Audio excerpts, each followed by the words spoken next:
High, good afternoon everyone. এলএম বিহঙ্গ পরিবারে আপনাদের সবাইকে স্বাগত জানাই। কেমন আছেন আপনারা সবাই? আজকে চলে এলাম আরেকটা নতুন ভিডিও নিয়ে। এখন বাজে বিকাল 5টা। আজকে একটু বিকালের জন্য অনুপমকে পেয়েছি, অফিস গিয়েছিল, অফিস থেকে চলে এসেছে ওর একটা কাজে।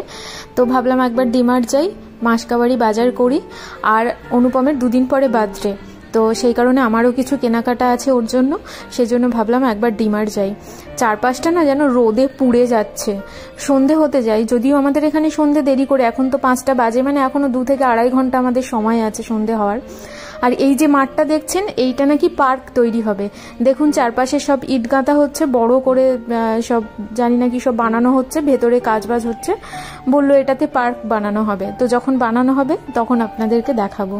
চারপাশে এত গরম যে রোদে সমস্ত ঝোপঝাড়গুলো পুড়ে গেছে। দেখুন এখানটা কেমন ফাঁকা ফাঁকা লাগছে, সমস্ত গাছপালা সব পুড়ে যাচ্ছে, কি যে অবস্থা। ওই যে সামনে ওই বাড়িটা দেখতে পাচ্ছেন, এই যে এই বাড়িটা দেখুন, সব সোলার লাগানো আছে ছাদের উপরে, কি ভালো না? তো চলুন, চলে এসেছি প্রায় ডিমার্টের কাছে, গিয়ে ভেতরে গিয়ে তারপর কথা বলছি।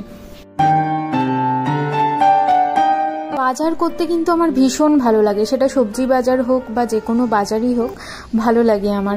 তো আমি একটুখানি বাসমতি চাল দেখছিলাম, এখানে অনেক রকমের বাসমতি চাল আছে, তো কোনটা নেব কনফিউজড হয়ে গেছি। আর এই যে সমস্ত চকলেটের সেকশনটা, এখান থেকে ভাবছি একটা চকলেট নিয়ে যাব। অনেক দিন চকলেট খাওয়া হয়নি, তো আমি ডার্ক চকলেট খাই, সেই জন্য ভাবলাম আমুলের একটা ডার্ক চকলেট নিয়ে নিই। আর ওই দিকটাতে চলুন, দেখুন কত রকমের এই যে সফট ড্রিঙ্ক এসেছে, গোলাপ থেকে শুরু করে সমস্ত রকমের ফ্লেভার পাবেন এখানে। স্ট্রবেরি, এখন গরমের সময় তো এইগুলোর প্রচুর চাহিদা, লোকজন দেখছি সব ট্রলি ভরে ভরে সফট ড্রিঙ্কস তুলছে। আমি কোল্ড ড্রিঙ্কস বা সফট ড্রিঙ্কস একদমই পছন্দ করি না, 9 মাসে 6 মাসে কোনো অনুষ্ঠানে হয়তো নিই।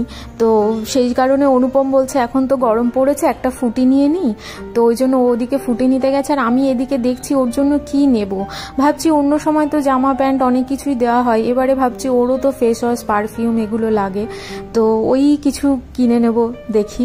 আর এইটা দেখুন কি কিউট না এটা দেখতে। প্রতিবারেই না আমি ওর জন্মদিনে কি গিফট দেব আমি ভীষণ কনফিউজড হয়ে যাই। তো নিয়েছি বেশ কিছু জিনিসপত্র, তুলে নিয়েছি এখান থেকে। এই দিকটা প্রচুর প্রচুর ব্যাগ আর ট্রলির সেকশন, বা এই ব্যাগগুলো তো বেশ সুন্দর, বাচ্চাদের বেশ পছন্দ হবে। দেখুন বেশ কিউট কিউট ব্যাগ আছে এখানে। এখানটাতে দেখছি সমস্ত ফ্রোজেন সবজি, মানে মটরশুঁটি, কর্ন, এগুলো সব এখানে ফ্রোজেন করে রাখা আছে। তো যেহেতু টাটকা পাওয়া যায়, আমি আর ফ্রোজেন নিয়ে কি করব, এগুলো নেব না।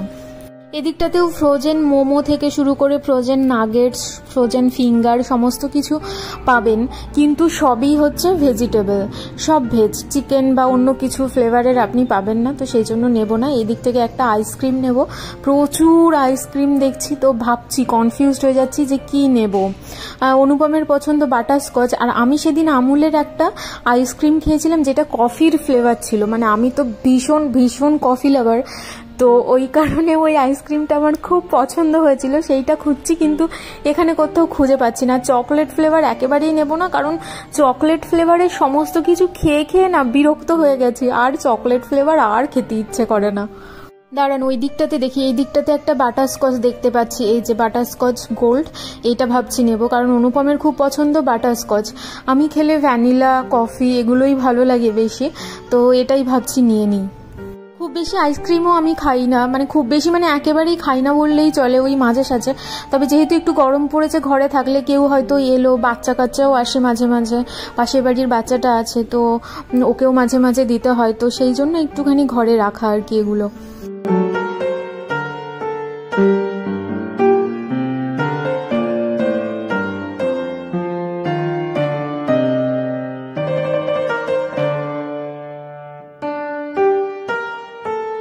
বাহ, খুব সুন্দর ফুল আর ফুলদানি এসেছে। দেখুন এখন তো টিউলিপের সিজন, বিদেশে দেখছি সবাই টিউলিপ বাগানে গিয়ে ভিডিও করছেন, ছবি তুলছেন, তো এখানেও দেখছি টিউলিপ রাখা আছে। ভালো লাগছে কিন্তু ফুলগুলো দেখে, আর বেশি দামও নয়, 129 টাকা করে এগুলো এক একটা বাঞ্চ।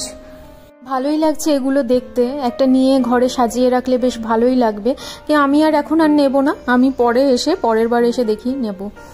আমার না আর জিনিসপত্র বাড়াতে ইচ্ছে করে না, কারণ ওই যখন ট্রান্সফার হবে তখন সমস্ত কিছু প্যাকিং করা, সমস্ত কিছু আবার নিয়ে যাওয়া, গিয়ে গোছানো না, মানে একা একা সব করতে হয় প্রত্যেকবারে। তো আমি জানি কতটা ঝামেলার, সেই কারণে আমার আর জিনিস বেশি বাড়াতে ইচ্ছে করে না। তো চলুন, আমাদের বিল টিল করা হয়ে গেছে, আমরা বাইরে চলেও এসেছি। এখন বাজে 6:30, মানে প্রায় 1.5 ঘন্টা মতো আমরা ভেতরে ছিলাম। তো এখন বাজে 6:30, তবুও দেখুন বাইরে কত রোদ আর ভীষণ গরম। এখানে দেখছেন একটা গাছ দেখতে পাচ্ছি, এটাকে আমরা আমাদের অঞ্চলে খই গাছ বলি, অনেকে এটাকে আঁকশি ফলও বলে থাকেন।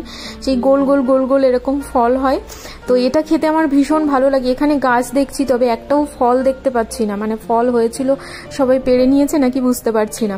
যাই হোক, চলুন ঘরে পৌঁছাই, ঘরে গিয়ে আপনাদের সঙ্গে কথা বলছি। আজ একটা নতুন রেসিপি বানাবো পাঙাশ ট্যাংরার। পাঙাশ ট্যাংরা আমাদের সাধারণত খাওয়া হয় না, কারণ প্রচুর তেল মাছটার, এত তেলওয়ালা মাছ আমার ভালো লাগে না। তবু আজকে একটা নতুন রেসিপি বানাবো, ভাবলাম আপনাদের সঙ্গে শেয়ার করি। মাছটাকে আমি ধুয়ে নিয়েছি, নিয়ে এখানে সমস্ত মশলা মাখিয়ে নেব। গরম মশলা, হলুদ গুঁড়ো, কাশ্মীরি লঙ্কার গুঁড়ো, একটুখানি জিরে বাটা, একটু ধনে বাটা, লবণ, আর দেবো অল্প একটু লেবুর রস, আর দেবো সামান্য গরম মশলা, দিয়ে খুব ভালো করে এটাকে মাখিয়ে নেব। এখানে দিয়ে দিচ্ছি আদা আর রসুন বাটা, মানে মাংসের যা যা মশলা লাগে মোটামুটি সেরকম সব কিছু মশলা দিয়ে খুব ভালো করে মাছটার সঙ্গে সমস্ত মশলাটাকে মাখিয়ে আমি 15 মিনিট রেখে দেবো। এই রেসিপিটা আমিও প্রথমবার ট্রাই করছি, যিনি দিয়েছেন তিনি বললেন যে খুব ভালো লাগে, তো আমিও ট্রাই করে দেখি। 15 মিনিট পরে আমি এখানে কড়াই বসিয়ে দিয়েছি। কড়াই গরম করে নিয়ে এখানে দিয়ে দিচ্ছি সর্ষের তেল, আর দিয়ে দিচ্ছি এখানে ফোড়নের মধ্যে গোটা জিরে, আর দেবো 2টো তেজপাতা। ফোড়নটাকে 30 সেকেন্ড মতো ভেজে নেব, নিয়ে দেবো পেঁয়াজ কুচি আর কাঁচা লঙ্কা কুচি। আমি যেহেতু ঝাল লঙ্কার গুঁড়োটা দিইনি, কাশ্মীরি লঙ্কার গুঁড়ো দিয়েছি, তাই আমি এখানে কাঁচা লঙ্কা দিলাম। আপনারা যদি ঝাল লঙ্কার গুঁড়ো দেন কাশ্মীরি লঙ্কার পরিবর্তে, তাহলে কাঁচা লঙ্কা দেওয়ার দরকার নেই। দিয়ে দিচ্ছি একটা টমেটো কুচি। এই রান্নাতে পেঁয়াজটা একটু বেশি লাগবে, কারণ জল এটাতে প্রায় দেবো না বললেই চলে। তারপর এখানে মাছ মাখাটা দিয়ে দিলাম, দিয়ে এখানে নেড়ে দেবো, দিয়ে ঢেকে ঢেকে পুরো রান্নাটা হবে। 5-7 মিনিট এভাবে ঢেকে রান্না করেছি। এবার আস্তে আস্তে হালকা হাতে আমি মাছগুলোকে উল্টে দেব এবং এটাকে নেড়ে দেব। খুব হালকা হাতে এটা করতে হবে, না হলে কিন্তু মাছটা ভেঙে যেতে পারে, কারণ যেহেতু মাছটা কাঁচা, একটুও ভাজা হয়নি, সেহেতু মাছটা নরম। তো এরকম ভাবে উল্টে দিয়ে আমি আবার ঢেকে দেব। এরকম ভাবে বেশ কিছুক্ষণ ঢেকে ঢেকে এবং নেড়ে নেড়ে রান্না করতে হবে। খুব বেশি সময় লাগে না, আর এটা খুব হালকা হাতে একটু সময় নিয়ে একটু ধৈর্য নিয়ে করতে হবে।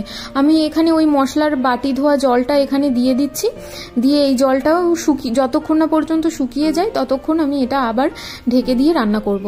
মাছটাও আমার খুব ভালো মতো সেদ্ধ হয়ে গেছে এবং জলটাও প্রায় শুকিয়ে এসছে। তো বাকি যে জলটা আছে সেটা শুকিয়ে নেব। এই পর্যায়ে আমি এখানটা লবণ টেস্ট করে নেব। আমার সামান্য একটু লবণ কম হয়েছিল, তো আমি এখানটাতে লবণ দিয়ে খুব ভালো করে ফুটিয়ে নেব। আর যেহেতু গরম মশলা আমি ম্যারিনেট করার সময় দিয়েছিলাম, তাই এখন আর আমি গরম মশলাটা দিচ্ছি না। সত্যিই খুব ভালো হয়েছিল এইটা খেতে। আমি প্রথমবার এভাবে বানালাম এবং প্রথমবার খেলাম, তো খুব ভালো হয়েছিল, খুব টেস্টি হয়েছিল।